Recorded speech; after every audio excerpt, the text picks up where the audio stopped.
أحلام مالش؟ أرجوك يا سامي ابعد عن طريقي. ليش لا سمح الله حصل مني شيء غلط؟ لا أرجوك لا تجي مرة ثانية هنا. طيب اطلعي تفضلي اوصلش وبعدين فاهم.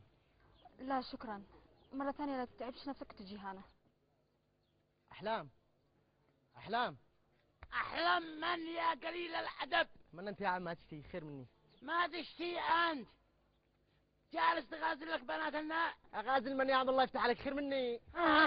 تقول لي رحلي يا صعلوك، أنت تقول لي رحلي، تقول لي ما دخلني أنا. ما دخلك 2000 مرة. الله لحظة يا حسن لحظة، ما هي المشكلة؟ هي هذا الصعلوك الذي كلمتك عليه، مسكته وهو بيغازل بنت محمد ويشتي يطلع السيارة حق الغصب، لولا أنا انقفت الموقف إنه كان مختطفة. يا جماعة الخير الرجل هذا كذاب، أنتم فاهمين غلط. اسكت، أنا من رأيي ناخذه إلى قسم الشرطة. وهذا رأي. اسمعوا يا جماعة اسمعوا، أول نسمع حكاية الشخص هذا وبعدها نتحاكى. يا جماعة لا حكاية ولا رواية. أحلام هذه بنت عمي محمد، أخو أبي لزم. سمعتوا يا جماعة؟ سمعت يا حسان؟ الولد طلع ابن عمها، واعتقد ان حسان فهم غلط. تمام. هي ما بيش داعي للهدار والداوية. الذي ما دخلش عقلي ليش يوصلها؟ سوي لكن تلاحقها عاي بن عمها وتقول ليش وصلها؟ شي معك عاقل؟ وفرض انه عمه مش راضي. لله درك، اسألوني أنا مش راضي. لازم نتأكد من الأستاذ محمد. أيوة، لكن نتأكد من الأخ محمد. هلا والله إن عمره طويل، هذا هو محمد. خير يا جماعة، خير يا حد من الخير، ايش في مالكم؟ الولد هذا يقول انه ابن اخوك، وكان يشتي يوصل بنتك في سيارته للجامعة، والجماعة ما عرفوش انه غريب مسكوا. قل لنا انت تعرف هذا الولد؟ فعلا هذا ابن اخي. عموما شكرا يا جماعة الخير، شكرا على الواجب اللي عملتوه. لا تخافش يا ولدي، لا تخافش، الجماعة اصلا ما يعرفوش ولهذا تصرفوا معك بهذه الطريقة. هيا سمعتوا يا جماعة؟ سمعت يا حسان؟ شكرا على الواجب الذي فعلته. هيا ماذا الحين كل واحد يرحل بعد حاله. هيا يلا يلا يا عم، مطرت الدنيا تطلع فوق الساعة. تفضل.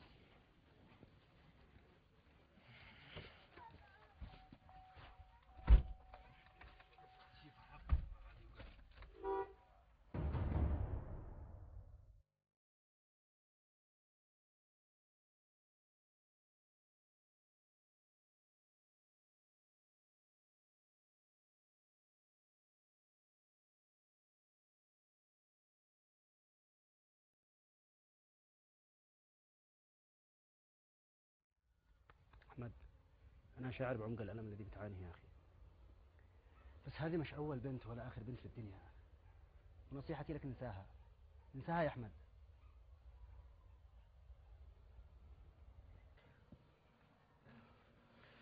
تسلم يا ام احلام.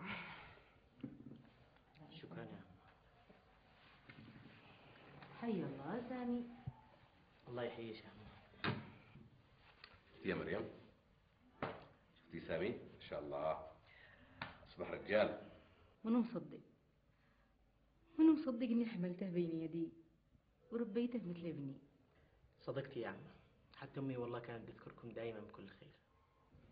روح الله امك يا سامي، هي الوحيدة اللي ما وجعت قلبي طول ما عشنا في هذا البيت. ما قلت ليش يا سامي؟ كيف حال ابوك؟ الحمد لله. طيب يا سامي، ابوك عارف انك جيت عندنا؟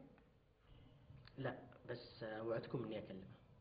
اهم حاجه يا عم انه انا ما اشتكش تفهمني غلط عن اللي حصل اليوم، لاني والله العظيم ما كنت انوي اني اذي احلام. انا مصدقك يا ولدي، ومهما يكون احلام بنت عمك مثل اختك.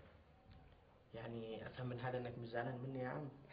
انا ما يمكن ازعل منك طالما انا متاكد انك ما تحمل اي نوايا سيئه تجاه احلام وحريص على سمعتها. احلام من لحمي ودمي يا عم، وانا اكثر واحد حريص على سمعتها.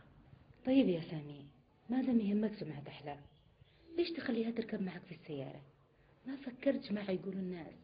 كلامي صح يا عم، وانا ما توقعتش انه يحصل لي حصل بسبب هذا اللي اسمه حسان. هذا رجل فظيع، كبرها وطولها وعرضها من غير اي داعي، ما ليش داري ليش. يا شفت على اخر زمان، هيا ما قد بي يا حسان. بدل ما يجي محمد ويربي ابن اخوه ويدعس بالجزمه، يجي يدخل على البيت ويضيفه. بالله عليك ها جالس لك في هذا الموضوع ولا قدرت تنساه؟ وعمري ما عاد انساه. هيا لا حد يسمعك. ها الذي في علم محمد هو صح. هم ما قصدك يا حج بنجيش؟ قصدي يا حسان البيوت أسرار، والذي في علم محمد قلت لك هو صح. الولد طلع ابنه، فهمت؟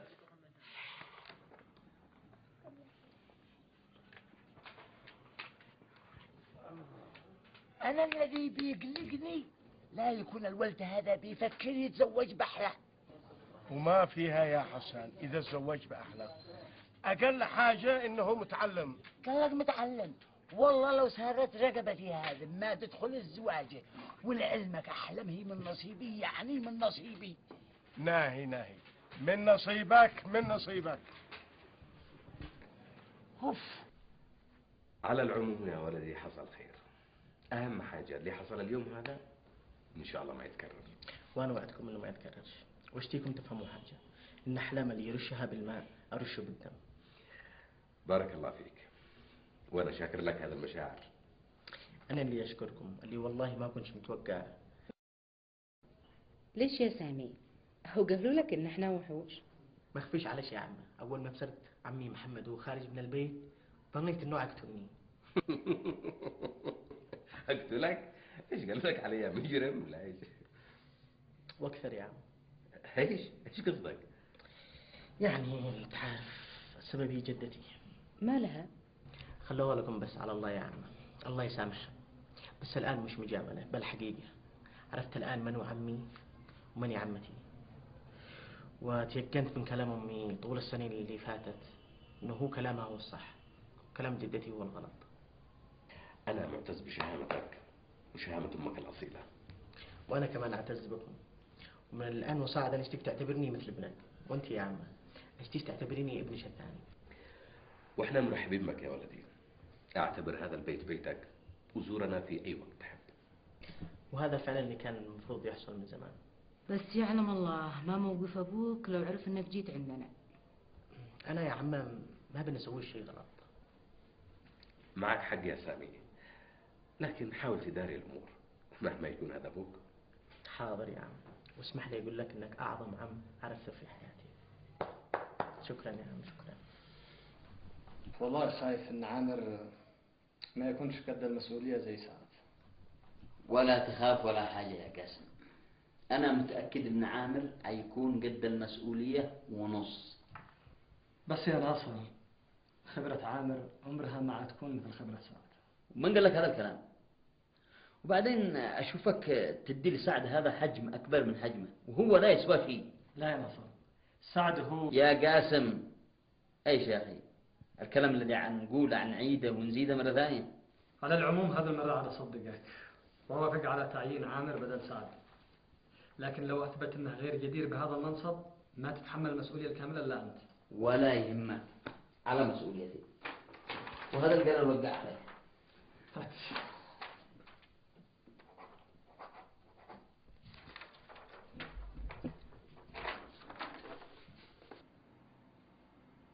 هيا مبروك يا أستاذ عامر، تفضل اشرب الشاي. ومالك بتقولها هكذا من غير نفس؟ كيف تشتيني أقولها يا أستاذ عامر؟ اسمع يا عبد، لا تحسب اني صاحبك سعد ذيك المسكين الذي بتضحك عليه. لا، انا عامر، والكلمة هنا كلمتي انا، فاهم؟ لا حول ولا قوة إلا بالله، ما عاد عرفناش من الكلمة في هذه الشركة. ها؟ ما قصدك يعني عاد تشتم بي كيف؟ يا أخ عامر أنا لا أستهين بك ولا شيء، أرجوك كف عند حدك، أنا أجيك ألبي طلباتك وبس. اسمع يا عبدو، أنا عارف إنك حاقد علي لأني تعينت بدل صاحبك سعد، ومع ذلك أنا هنا المسؤول المالي والإداري والمسؤول عن حسابات، فاهم ولا لا؟ ما لزم الكلام هذا يا أخ عامر. لكن بسيطة يا عبد، بسيطة. عيجي دورك. عامر لا تهددنيش، ما أناش خايف منك. عامر، عامر هكذا حار. لا يا أستاذ ولا يا مدير، ولا عاد احترام ولا عاد تقدير. طيب يا عبد، طيب عملك أمني. لا حول ولا قوة إلا بالله. الظاهر أخطأت حين جيت لعندك. خاطرك. لحظة يا عبدها، لحظة. عادك تقول لي لحظة. خاطرك. طيب إذا أنا رويتك ما أقول عامر. أنا والله متعجبة، ما عبش لي قول ولا عبه لي رأي في هذا البيت. اشتغلي اشتغلي اشتغلي، لا خليتش عمل فوق راسش مثل ما فعلتي لي امس. وما عاد فايدة، ما عبش لي أي قول ولا عبه لي أي رأي. كان المفروض أن أنا أرتاح من عمل البيت من 3 أسبوع مثل ما قالت عمتي، لكن ما نفعل. حتى ناصر طلع بنفس اللي عندها يترجاها عشان أرجع أشتغل في عمل البيت. علشان تبطلي حقش الهداية. نور يا قالت، نور يا فعلت، نور يا خرجت، نور يا دخلت، تبطلي. وهذا في الفاكس أعطاه زمان. تفضل يا مدير، هذه استقالتي من العمل. خير يا عبده، ليش قدمت استقالتك؟ أسأل المدير المالي الجديد حقكم. قصدك عامر؟ بالله عليك يا مدير، أبكر أصبح له وبارك له وعلى طول ينزل علي بالاتهامات ويقول لي أنا المسؤول الأول والأخير في هذه الشركة والكلمة كلمتي. طيب يا عبده، أنت تصير شوف شغلك وأنا عاد أتصرف مع عامر وأشوف إيش حكايته. أنا مش حق بهدلة يا مدير. قلنا لك خلاص، أنت تفهم ولا لا؟ سير بعد عملك وأنا أتصرف معه. خلاص يا عبد، مثل ما قال لك ناصر، ومالك إلا ما يطيب نفسك. حاضر، بعد إذنك. لحظة يا عبد، خذ ورقتك معك. حاضر يا مدير. هيا شفت يا ناصر، قد لا يعمل لنا المدير الجديد مشاكل من اليوم. ولا يهمك يا قاسم، أنا عاد أشوف إيش هو الموضوع. أنا قلت لك من أولها، قلبي مش مطمن لعامر هذا، ما صدقتنيش. قلنا لك خلاص يا قاسم لا تفعل، هذه مشكلة. أنا عاد أتصرف مع الرجال وأشوف أي شيء قصته، أي شيء حكايته، أي شيء مبرراته.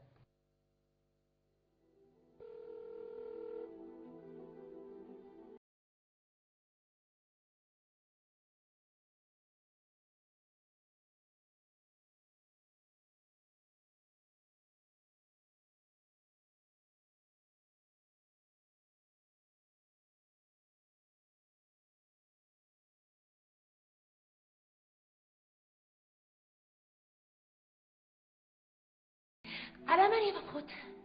على اياه تقول هذا كلام؟ خلاص قد انا عارفه باعذارك الكاذبه، لكن ما يهمك، عملك عندي. اسمع ما اقول لك ذا الحين، اشتيك في موضوع ضروري جدا، اشتيك تجي لعندي.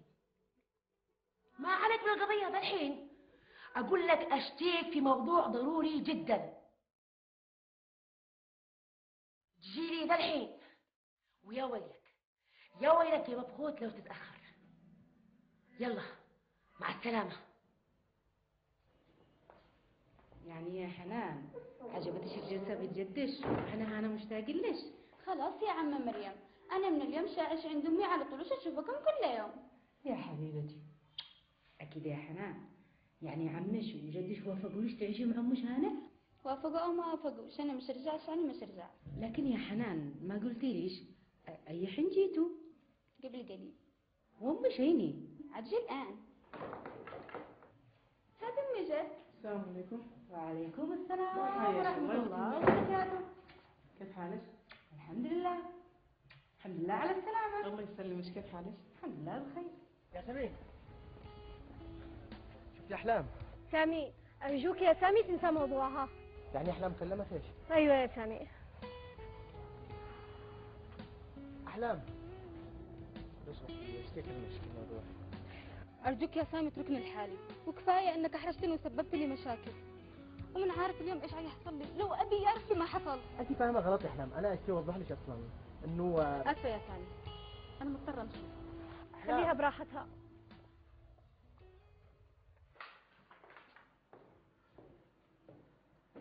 على فكرة أنا زعلان منك قوي يا عامر. زعلان مني أنا؟ أيوة. ليش؟ حصل مني شيء؟ من أول يوم في الشركة تعمل لي مشاكل مع عبده. أوه عبده يا أستاذي، أنا من أول يوم تعينت فيه وأنا بنحاول إني أصح الأوضاع في الشركة، وخاصة مع ذوليك الموظفين الذي بيحاولوا يعوقوا عملنا في الشركة. مش وقت الكلام هذا يا عامر. أنت عارف إن قاسم مركز عليك، يعني ما نشتيش نثير أي مشاكل هذا اليومتين. على العموم أنا آسف أستاذي. اسمعني، حصل خير، ومرة ثانية إذا تشتي تعمل أي حاجة تبلغني بها قبل ما تعملها. حاضر أستاذي، حاضر. ولا تنساش موعدنا اليوم بعد العصر إن شاء الله، علشان نشوف ما عملت من تصحيحات. إن شاء الله، إن شاء الله.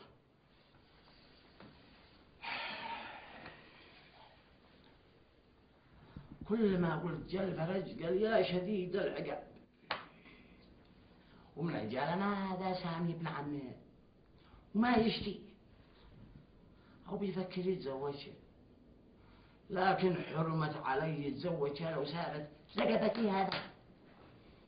هيا غداء. صورتك عتجنن من كثر ما بتحاكي نفسك. انا قلت ليش لا تتحولي علي بالجنان، خيرة الله عليك. أنا غير بنضحك معك يا حتى من غير سر عليك من الجنان.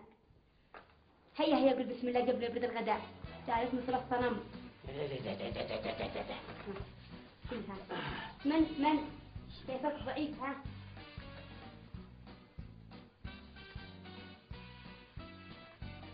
هيا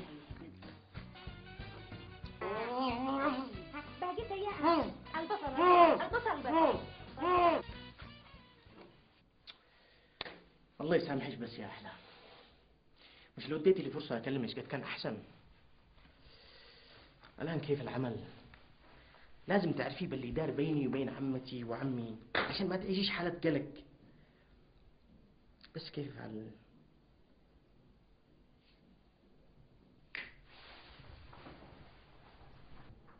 معقول يابا انك عرفت بالموضوع؟ وما تظني يا بنتي ان مثل هذا الموضوع الذي حسان كبره وعظمه حيخفى؟ والله يابا ما كنت قصدي افعل لكم مشاكل، بس ولا يهمش يا بنتي، ولا يهمش، خلي الناس يقولوا ما قالوا.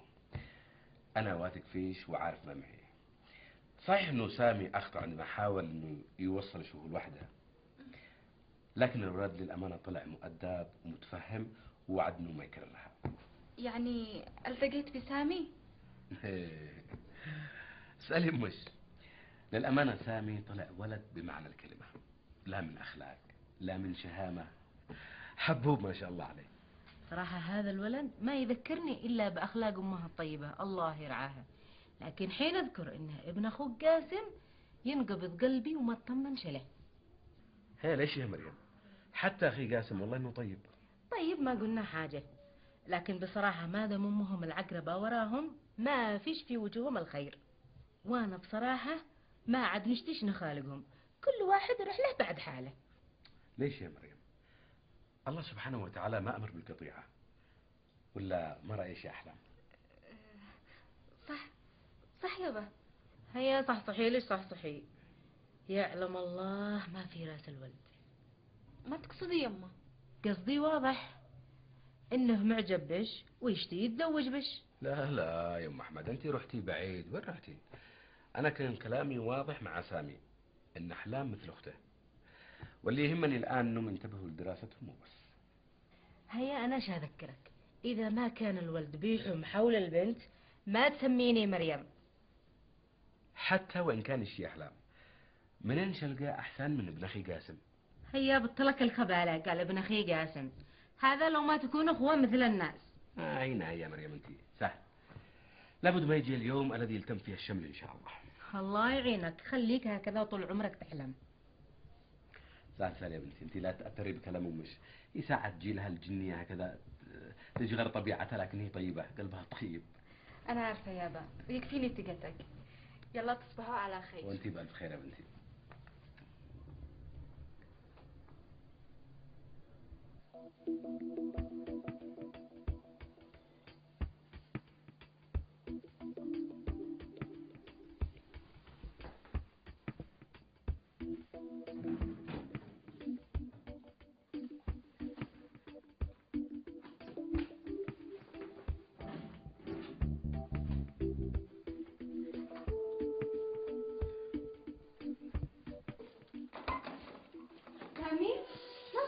لا والله ما بالله ولا حاجة أنا شايف بعدين.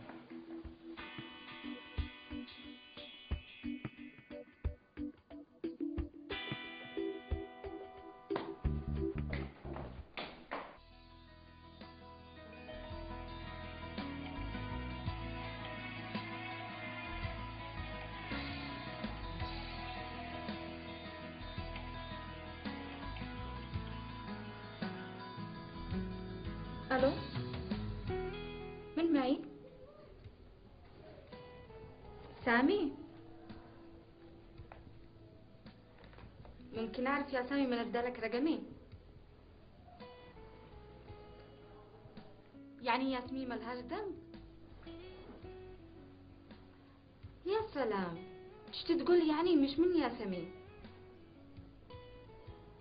موضوع ايش؟ لا لا لا، لا تتعبش نفسك. امي وابي يكلموني عنك. الحمد لله يا أحلام، وهذا اللي كنت أشياء أطمنش عليه. إيش يا أحلام؟ إيش؟ الله يسامحك يا أحلام، أنا ممثل بارع.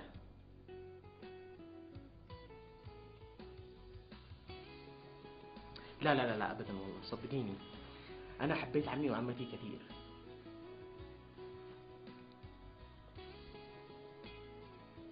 وبجد يا أحلام، بجد والله أنا كنت ظالم لكم بسبب جدي، بس لما عرفتكم شفت حاجة ثانية.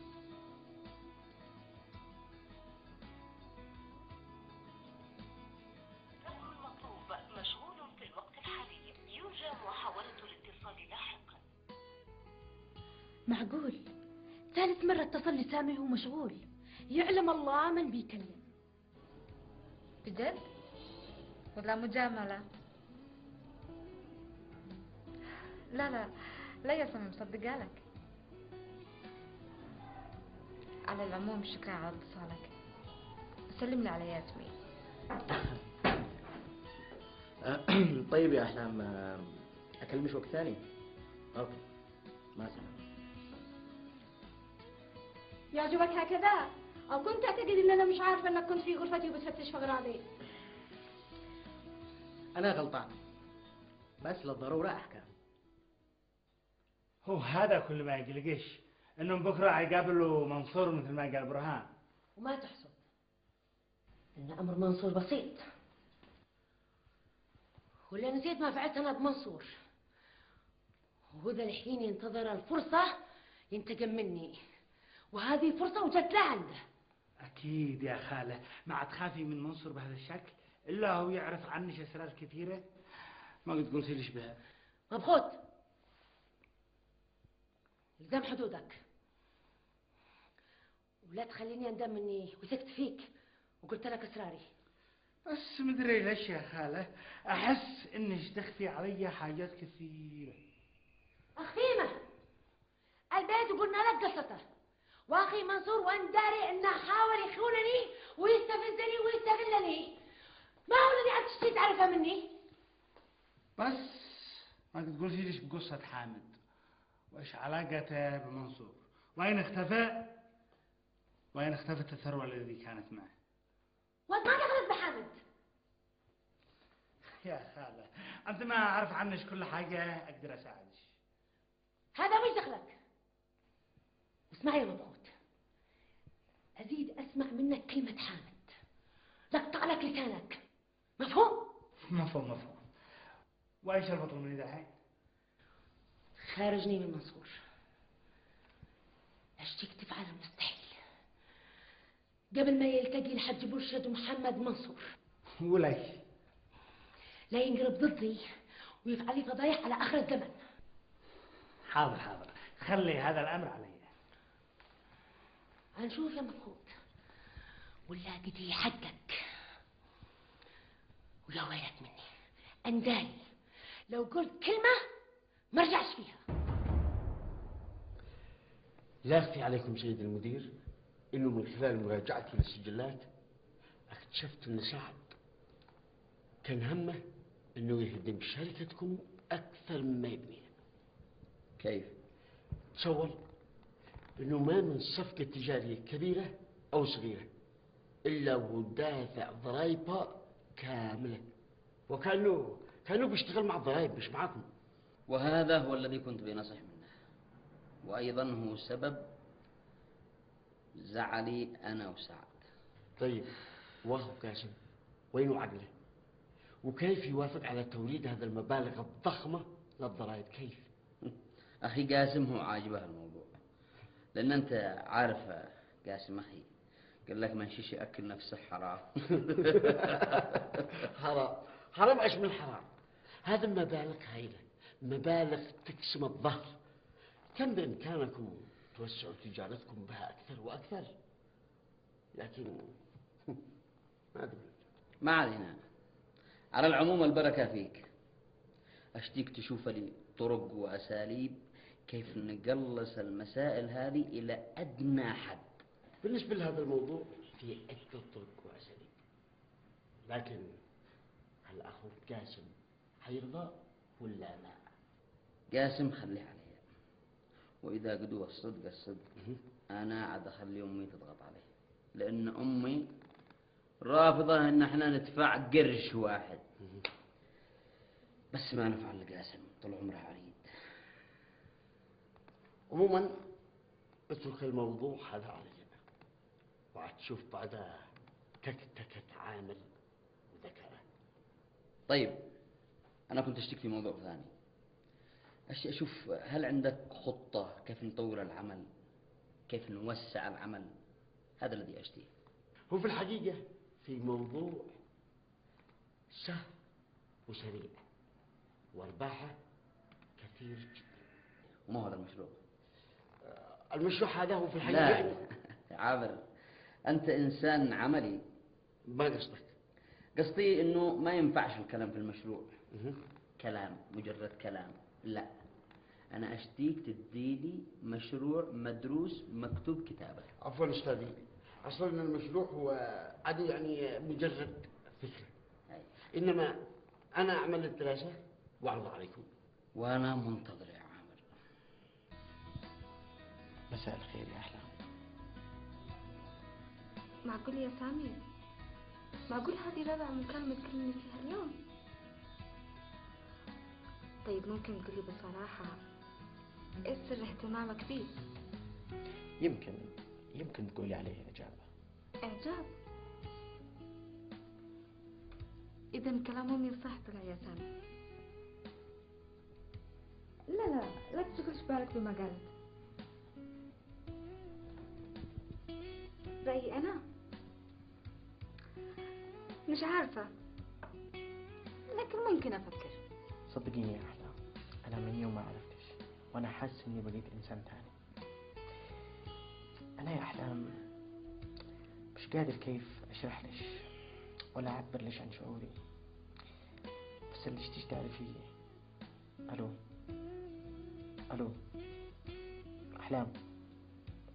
أحلام دي بتسمعيني؟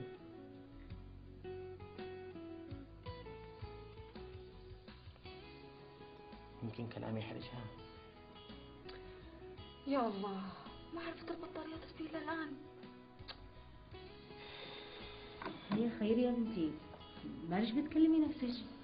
ها؟ ولا حاجة يما، ولا حاجة.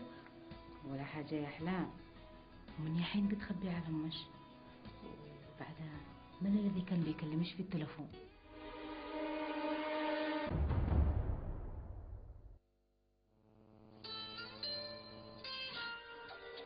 أيوة أحلام. أحلام من يا سامي؟ أيوة سماح. ممكن أعرف من هذه أحلام؟ ممكن أعرف ليش تلفونك طول الليل مشغول؟ ممكن أعرف؟ سماح الله يخليش، من غير انفعال. كيف ما انفعلش يا سامي وانت تشي تطير بعقلي؟ مش قلت ان انت معجب بي؟ طيب ايش اللي حصل يا سامي؟ ايش اللي غيرك يا سامي؟ اسكت، افهم بس يا سامي، افهم. يا سماح الله يخليش افهمي، انا معترف اني قلت ليش انا معجبش وباخلاقش، بس مش اعجاب مثل ما بتتخيلي انتي، يعني اعجاب اخوي. يعني أنا بنعتبرش مثل أختي. أنا مثل أختك؟ حقير كلب.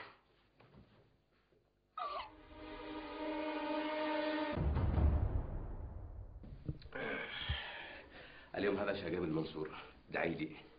الله يوفقك ويسخر لك في قلب منصور ويقول الحق ولا يتعصب مع أختها حميدة. ربش كريم، ما دام بخلاف بينه هو واخته هذا اكيد حيكون لصالحنا. يلا في امان الله. يا رب أنت عالم بحالنا يا كريم. كيف هكذا تصيروا تقابلوا منصور؟ بنتك أولى إنك تروح تشوف لها دكتور ولا تتعبها.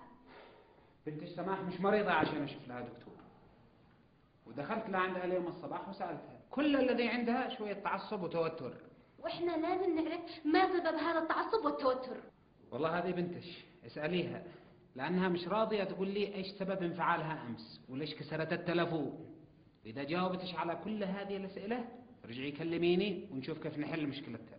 خاطرش مشيش يتأخر، معي مقابلة مع منصور.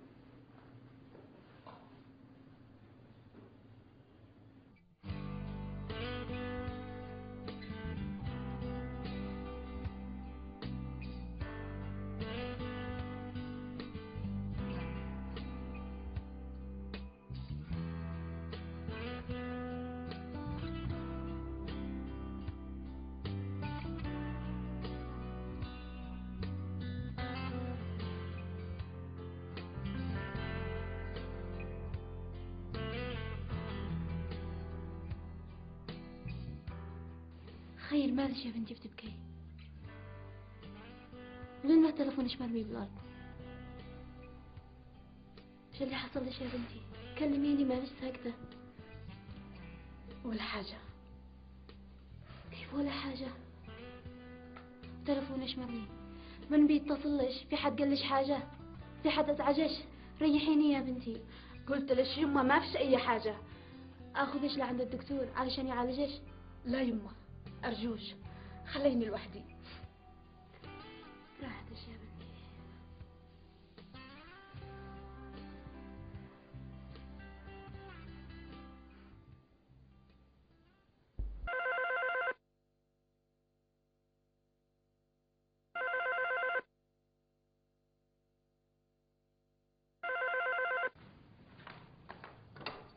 ألو، من معي؟ هما كيف حالك؟ اسمعي يا بنتي، اشتيش تجي ضروري لعندي، ضروري ضروري ضروري. ما قلتي؟ سماح تعبانة؟ أنا التعبانة أنا، أنتي غير جاي وبس. وبعدها سماح تعبانة منه. خليها على الله يما. بنتي سماح ما عرفناش كيف نتفاهم معها. تلاقيها غير متعصبة، مش تكلم أحد، لا قالت لنا ما هو السبب ولا تكلم أحد. هيا شوفوا مال البنت ضروري وكلميني. ما أقولش ما تدفع البرهان.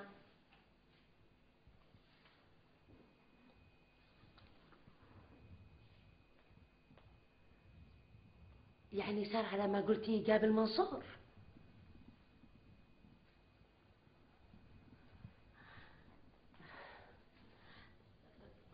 طيب الآن جاي. أشياء أكلمش في موضوع مهم جدا وبعد ارجعي مدام سمحت تعبانة. يلا أنا منتظرالش، لا تتأخري. مع السلامة. صباح الخير يا عمو. صباح الخير.